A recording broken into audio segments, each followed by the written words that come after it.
I keep coming back to the moment my son turned around in our kitchen and looked at me. He had been holding a card in his left hand. He had a small piece of birthday cake on a paper plate in his right hand. He had not put either of them down yet. The room had gone quiet behind him. The 7 other people in my kitchen had stopped talking. My sister was standing by the door. She had a small smile on her face that I had seen her wear at family events my whole childhood. The smile she used when she had done something she had been planning for a long time and was waiting for the room to catch up to her. My son was 18 years old. The card in his hand had been handed to him about 90 seconds earlier. He had not opened it yet. He had been holding it. He had been looking at it. He had been deciding, I think, whether to open it in front of everybody or whether to put it in his pocket and open it later. He had decided to open it. He had read the inside. The card had contained, in my sister's small, careful handwriting, a single sentence. The sentence had been, "I am your biological mother. The woman raising you is not. I would like to meet you, Camille." I had been standing across the kitchen, near the small wooden island where the birthday cake had been, with my hand frozen halfway to my own glass of water. I had been waiting for my son's face to do something. His face had done nothing for a long second. Then he had turned around very slowly. He had looked at me. He had not looked at my sister. He had looked at me. He had said, in a voice that had been quieter than the voice I had been expecting him to use, "Mom, did you know she was going to do this?" I want to tell you what I said back, and what my son said next, and what my sister did when she finally understood that the room she had walked into was not the room she had been planning to walk into. There are people listening to this who have raised a child that the world had decided was not theirs to raise, and who have been waiting, for years, for some version of the moment I am about to describe. I want to tell you what I learned from mine. Before I do, hit subscribe, and tell me one thing in the comments. Tell me about a person in your life who you have been protecting for a long time by keeping a particular truth from them. Tell me how old they were when the truth started. Tell me how old they are now. Tell me whether you have been carrying the protection alone, or whether somebody else in your life has been helping you carry it without you knowing. I read every single comment. Now let me take you back to the summer I was 22, because that is the summer this story actually started. I am Aurelia Bertrand. I am called Ari by almost everybody. I am 40 years old. I am a school librarian at the public middle school in our small university town in Vermont. I have been a librarian for 14 years. I love the work. I have, almost by accident, become the kind of librarian who knows every student in the school by name within the first month of the year, and who keeps track. In a small notebook I take home with me every weekend, of which books each of them has been reading and what kind of week they have been having. The work suits me. The work has always suited me. The work is also the kind of work that does not pay very much, which is part of why the story I am about to tell you matters. When I was 22, I was in my last semester of college. I had been the first person in my family to go. My sister Camille had been 16 years old. She was a sophomore in high school.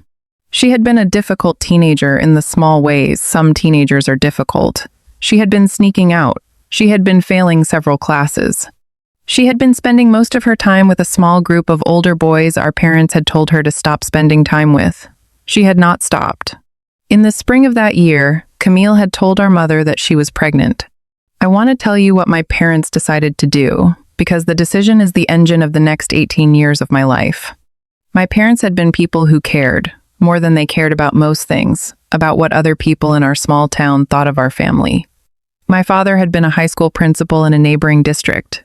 My mother had been the secretary at the Catholic parish. The two of them had spent their entire adult lives building a small, careful reputation. They had been deacons. They had hosted dinners. They had been the kind of people who got mentioned in the church bulletin. My parents had decided, in the kitchen of our small house, about 6 hours after Camille had told my mother she was pregnant, that the baby was going to be raised as mine. I had not been in the kitchen when they decided. They had decided without me. My mother had called me at college the next morning. She had asked me to come home for the weekend. I had taken the bus. I had arrived on a Friday evening. They had sat me down at the small kitchen table, where I had eaten dinner my entire childhood, and they had explained, in the calm voices people in my family used when they had already decided what was going to happen, that I was going to take a year off school. that I was going to move home for the duration of the pregnancy, that I was going to be presented to the community as the pregnant one, and that, after the baby was born, I was going to keep the baby and raise it as my own. I want to tell you what my mother said next, because the sentence is the sentence I have been carrying for 18 years. She said, "Aurelia, your sister's future cannot be destroyed by this. Yours can survive it. You are stronger than she is. You always have been. We are asking you to do this because we love both of our daughters, and we have decided which of you is better equipped to absorb it. It will be temporary. Camille will finish high school. She will go to college. After a few years, when things have settled, we will figure out a way for her to be more involved. The community will move on. Nobody will remember the timing. Your sister will get to have the life she was going to have.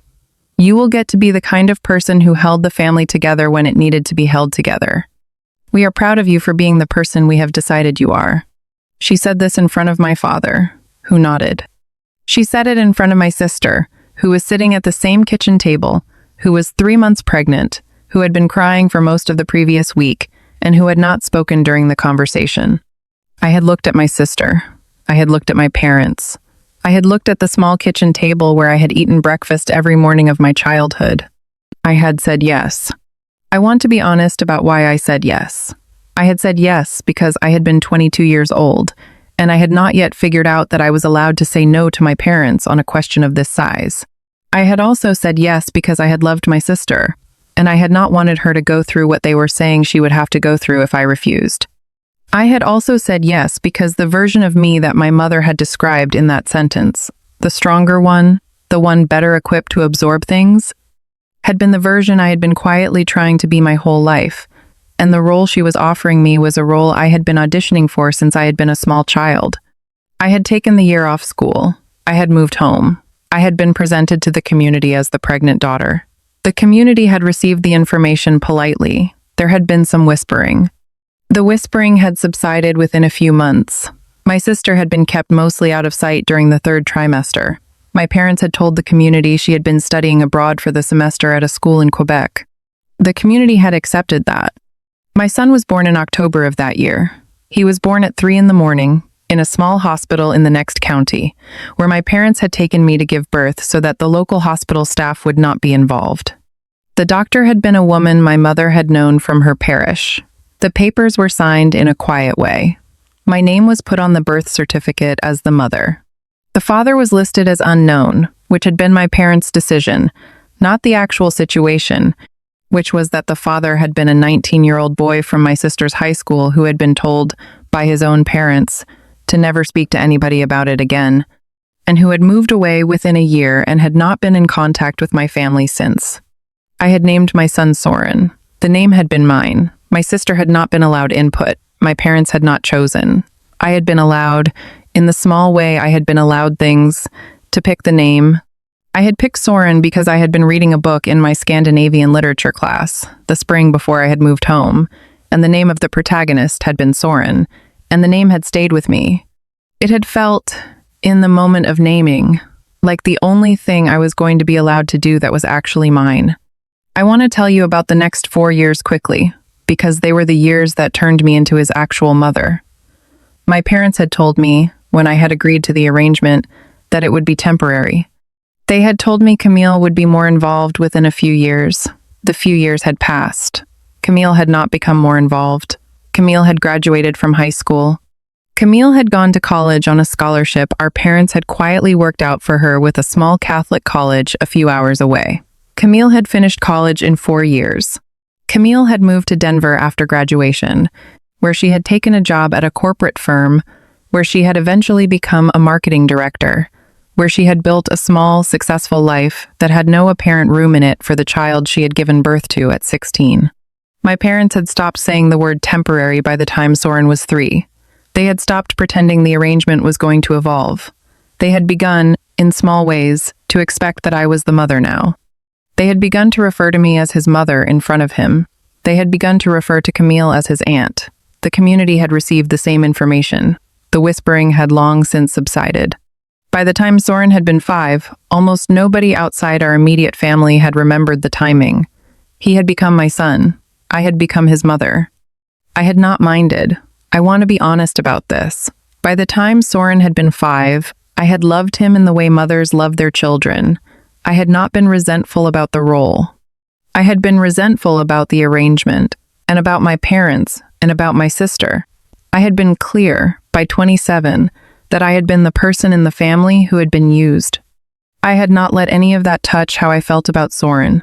He had been my son in every way that mattered to either of us. I had spent the next 13 years loving him without qualification. I had also, very carefully, kept track of the legal situation. I had adopted Soren formally when he was 6, after I had finally been able to afford the lawyer's fees. I had been the only legal parent on the records, with the original birth certificate amended to reflect the adoption. My sister had signed the paperwork without comment. My parents had signed as witnesses. The adoption had been finalized in a small county courthouse in Vermont in 2010.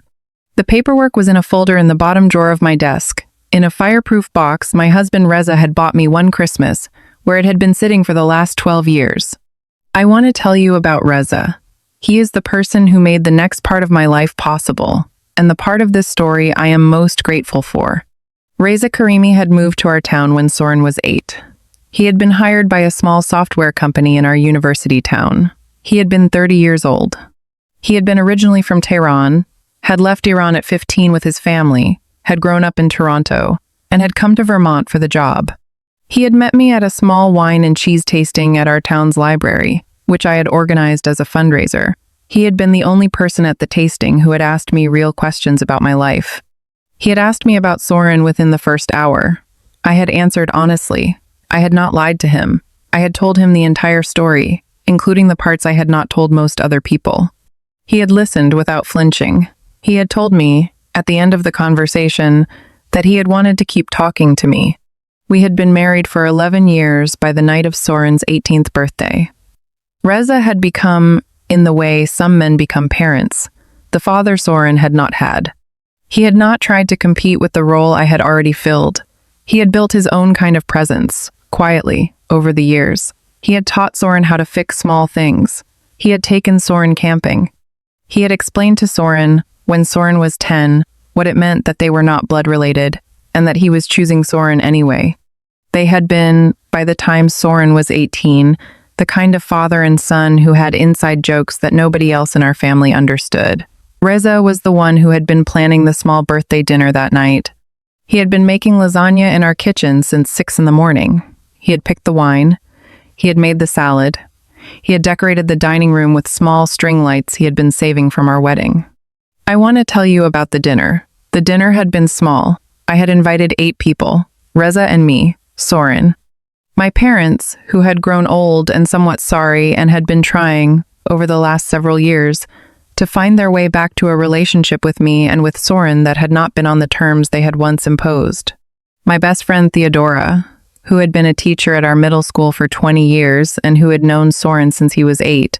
Soren's best friend from high school, a tall, quiet boy named Theodore Adelaja, who had been called Theo by everybody, who was going to the same college as Soren in the fall, and who had been part of our family in the way Soren's closest friends had always been. And Soren's first college roommate, a young man named Ezra, who had driven up from Boston to meet Soren before the start of the semester, and who had stayed at our house for the weekend. That had been 8 people. I had not invited my sister. I had not told my sister about the dinner. My sister had not been to our house since Soren was about 11. My sister had been, in the years since she had moved to Denver, a kind of distant relative who showed up occasionally at Christmas and who sent birthday cards that arrived 2 or 3 weeks after the actual birthday.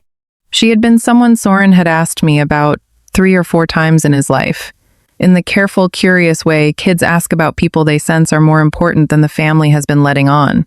I had answered him honestly each time. I had told him she was my sister. I had told him she lived in Denver. I had told him she had her own life. I had not told him, in plain language, what the actual situation was. I had been planning to tell him at this dinner. I want to tell you that, because the timing matters. I had been planning, for 3 years, to tell him on his 18th birthday. I had a letter in my desk drawer. The letter was 4 pages long. I had written it in pieces over the previous 18 months. The letter explained the entire story. The letter contained the names of his biological parents, the year of his birth, the circumstances of the arrangement my parents had made, and the reasoning behind it. The letter ended with a single sentence I had been working on for almost a year. The sentence was, "I have been your mother in every way I know how to be a mother since you were 3 days old. I will not stop being your mother on the day you read this. But I owe you the truth about how you came to be in my house, and I am giving it to you now, because you are old enough to decide what to do with it." I had planned to give him the letter at the end of the dinner that night, after most of the guests had left, when it would have been just Reza and me and Soren in the kitchen, with the dishwasher running and the lights low and the kind of quiet I had been waiting to find for almost 2 decades. My sister had arrived at our house at 6:13 in the evening. The dinner had been scheduled to start at 7. I had not heard the doorbell. I had been in the kitchen. Reza had answered the door. He had come back into the kitchen with his face slightly more careful than I had seen it in a long time. He had said, in the small, calm voice he uses when he is trying not to alarm me, "Ari, your sister is here. She has a small wrapped gift. She would like to come in for the dinner." I had stopped what I was doing. I had wiped my hands. I had walked to the front door. My sister had been standing on the small porch of our craftsman house. She had been wearing a blue dress that had been more formal than the dinner was going to be. She had been holding a small wrapped package. She had been smiling. She had said, "Ori, I know I should have called. I have been thinking about Soren for a long time. I am here. I would like to be part of this.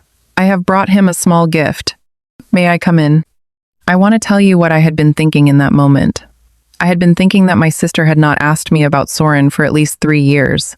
I had been thinking that the last birthday card she had sent had been for his 15th, and had been signed only with her name, and had been mailed 3 weeks late. I had been thinking that her showing up on this specific birthday, without notice, with a small wrapped gift, was not an accident. I had been thinking that she had been planning something specific. I had also been thinking, faster than I had wanted to be thinking, about the letter in my desk drawer, and about the planned conversation later that night, and about the fact that I was not ready, in this moment, to make a decision about what to do with my sister on the porch. I had said, "Camille, come in. We are about to have dinner. Please be careful about how you talk to Soren tonight. This is his 18th birthday. There are things I have been planning to tell him later this evening. I am asking you not to make this evening about something else." She had nodded. She had walked in. She had said hello to Reza. She had said hello to my parents, who had been in the living room and who had looked at me with a complicated mix of expressions when they had seen her. My mother had not known my sister was going to be there. My father had been quietly delighted in the way he had been quietly delighted by my sister for 40 years. My mother had been quietly concerned. We had sat down to dinner. Soren had been at the head of the table. He had been a tall, thin kid with dark hair, his father's nose, and my husband Reza's small habit of holding his fork upside down when he was excited about a meal. He had been delighted by the lasagna. He had been laughing at a story Theo had been telling. He had been the kind of 18-year-old who had not yet figured out that the adults in the room had been doing the work of holding the world together for him for his entire life. My sister had sat to my left. She had been quiet through most of the meal. She had been watching Soren in a way I had been watching her watch him. She had been waiting. Reza had brought out the cake at the end of dinner. It had been a small lemon cake with a single candle. We had sung. Soren had blown out the candle. We had clapped. Reza had cut the cake. We had passed plates around. Soren had been opening his presents at the dining table, slowly, with the particular embarrassment teenagers have about opening presents in front of adults. He had opened a small set of cooking knives from Reza. He had opened a vintage record from Theo, who knew Soren had been collecting them. He had opened a small book of essays from Theodora. He had opened a card from my parents that had contained a check. Then my sister had stood up. She had walked around the table. She had handed Soren the small wrapped gift she had brought. She had handed it to him with a small, careful smile. She had not sat back down. She had remained standing. She had said, "Soren, I have brought you something special. I have been waiting for a long time to give it to you. I want you to open it now." Soren had looked at me. He had been smart enough, even at 18, to know that something was happening that he did not understand. I had nodded at him. I had told him with my face that he should open it. I had told him with my face, although I am not sure he had read this part, that I was sorry I had not been faster.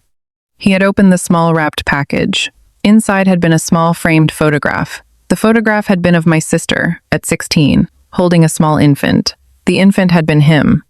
The photograph had been taken in the hospital in the next county, in the hours after he had been born, before my parents had taken him away from her. I had not known the photograph existed. My sister had been keeping it for 18 years. She had also handed him a small white envelope. The envelope had been sealed. The envelope had a single name on it, written in her careful handwriting. The name had been Soren. Soren had looked at the photograph for a long time. He had looked at his face in it. He had looked at my sister's face in it. He had looked up at her, slowly. He had said, in a voice that had been quieter than the room had been, "Camille, what is this?" She had smiled. She had said, "Open the card, sweetheart." He had opened the card. He had read the inside.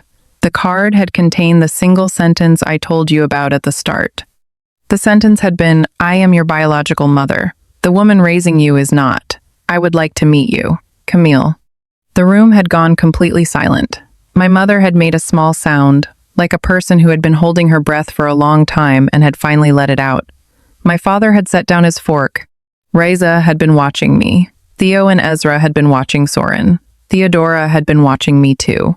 I had been standing across the kitchen with my hand frozen, halfway to my own glass of water. My sister had been smiling. Her smile had been the smile of a woman who had been planning a specific moment for years and who had finally arrived at it. Soren had turned around very slowly. He had not looked at my sister. He had looked at me. He had said, "Mom, did you know she was going to do this?" I had said no. I had said it quietly. I had said it honestly. I had said, "Soren, I did not know. I am so sorry." I had been planning to tell you the truth tonight. After dinner, when everybody else had gone home, I had a letter in my desk drawer. I had been preparing the letter for 3 years. "I am sorry your aunt arrived before I could be the one to tell you." The room had been silent for another moment. Soren had been holding the card in one hand and the photograph in the other. He had not put either of them down. He had been looking at me. He had been thinking. I had been watching his face do something I had not seen it do before. The doing had been the slow process of him deciding what kind of son he was going to be in the next 30 seconds. I had not been able to predict, in real time, which way it was going to go. He had finally turned. He had turned to face my sister. He had said, in a voice that had become quieter and more deliberate, "Camille, I knew." I had not understood what he had said at first. Nobody in the room had understood. My sister had not understood. Her smile had slipped slightly. She had said, "Sorry, what?" He had said, "I knew. I have known since I was 14, Grandma told me. Grandma Morale. The summer before she died. She told me everything. She told me you had given birth to me when you were 16. She told me your parents had made my mom raise me as her own. She told me my mom did not know that she was telling me. She told me she wanted me to know in case you ever showed up trying to be my mother.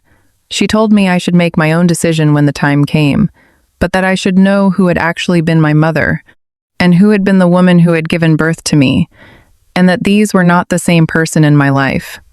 She made me promise not to tell my mom until I was ready. I have not told my mom yet. I had been waiting to bring it up because I had been waiting for her to be ready."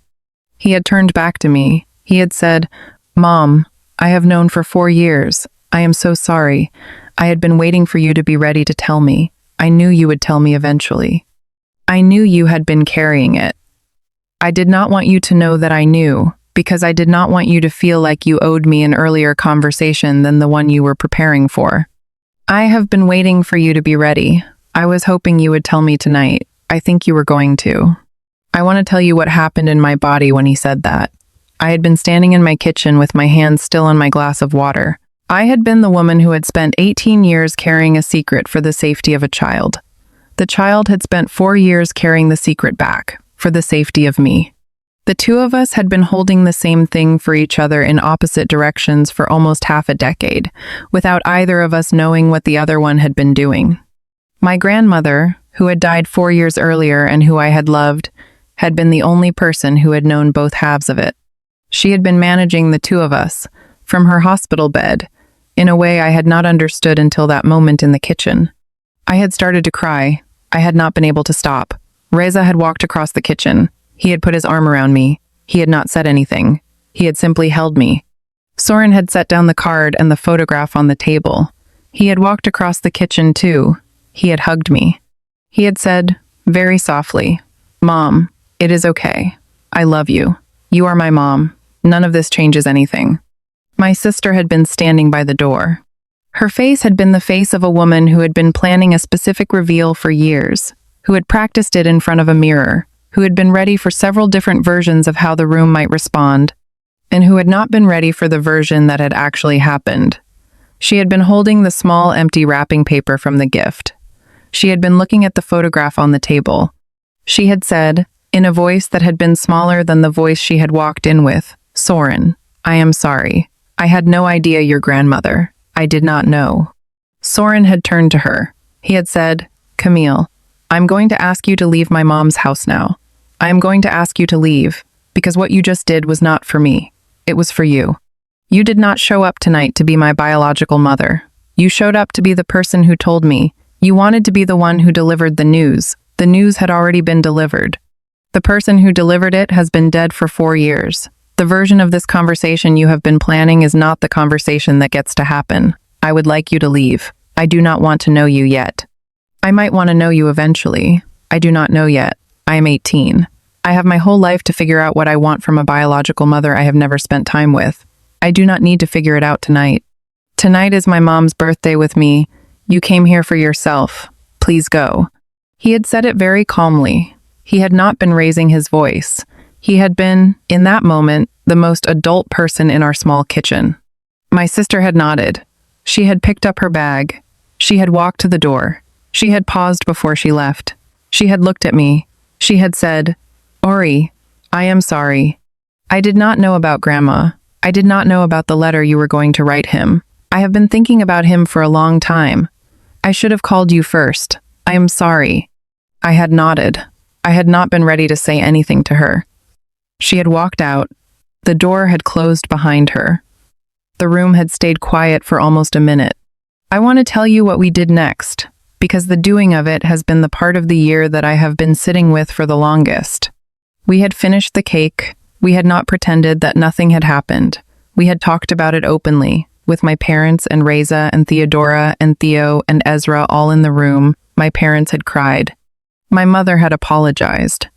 The apology had been long and careful. The apology had been more honest than any apology she had given me in 18 years. My father had not said much.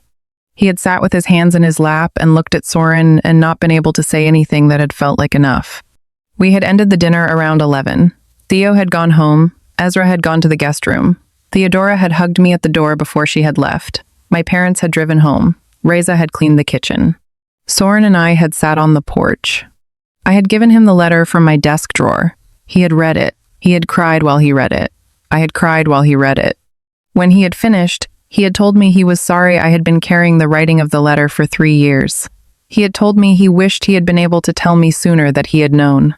He had told me he had not known how to bring it up without taking the conversation away from me. He had told me he had wanted me to be the one who decided when we talked about it. He had been waiting for me. He had been protecting me. We had sat on the porch for almost 2 hours. We had talked about my grandmother. We had talked about the photograph my sister had brought. We had talked about my parents. We had talked about what kind of relationship he wanted to have with Camille, if any, in the years ahead. He had told me he did not know yet. He had told me he was open to her existing in his life in some way, eventually, but not on her terms, and not on her schedule, and not until he had been the one to invite it. He had told me he wanted to take a year before he made any decision. He had told me he wanted to spend that year just being his mother's son. I had cried again, in the quiet way you cry when you are too tired to make any other sound. I want to tell you what has happened in the year since. Soren went to college in the fall. He calls me every Sunday. We have not talked much about Camille. He reached out to her once, 3 months after the birthday, by email. He told her he was not ready to know her yet, but he wanted to be honest about where he was. She responded briefly. They have not exchanged further emails. My parents and I have been doing the slow work of repair. They have been more honest with me in the last year than they were in the previous 25. My mother has apologized for specific things I had not known she remembered. We have been having dinners every few weeks. I have not entirely forgiven her. I am not sure I am going to. I am also not sure forgiveness is the right framing for what we are doing. We are doing whatever the actual work is, slowly, and in our own time, and without the pressure of pretending it has resolved. Reza and I have been talking, for the first time, about whether we want to adopt a second child. I had never imagined having a second. I had spent 18 years being a mother in a way I had not been allowed to choose. The choosing, now, of a second child, on our own terms, is a thing we are both surprised to be considering. We have not decided. We are not in a hurry. I want to tell you what I have learned, because I think this is the part that may be useful to somebody listening. Sometimes the person you have been protecting has been protecting you back. The protection runs in both directions. You do not always know it. Children especially are better at watching their parents than we tend to give them credit for. They notice the careful way we move around certain topics. They figure out, by the time they are teenagers, which subjects we have been keeping at a particular kind of distance, and they often understand more than we have told them. The ones who love us most do not always make us aware of what they have figured out. They wait. They wait for us to be ready to tell them. They wait because they do not want to take the conversation away from us. The waiting is a kind of love. The waiting is, in some cases, the most adult thing they have ever done. If you have been carrying a secret about somebody you love, in order to protect them, please consider the possibility that they may have figured it out, and that they may have decided, on their own, to let you keep carrying it until you are ready to set it down. They are not waiting because they do not know. They are waiting because they love you, and because they have decided that the gift they can give you is the gift of being allowed to tell them on your own schedule. The fact that they have given you that gift is not a reason to be ashamed that they had to. The fact that they have given it to you is one of the proofs that you raised them well. The protection running in both directions is, in many families, the only proof of love that ever shows up. Look for it. It is in your family somewhere. It may have been there for years. I want to ask you something before you go. Tell me, in the comments, the person in your life who you have been quietly protecting, and who, if you look at them honestly, may have been quietly protecting you back. Tell me who they are. Tell me how long you have been carrying the protection. Tell me whether you have figured out yet that they have been carrying it too. Tell me what it has felt like, if you have figured it out, to realize that the love you thought you were giving has been the love you have also been receiving. There are more of us in these silent arrangements than the families who built them around us would ever know. Tell me yours. I will be reading every single comment. I will see you in the next one.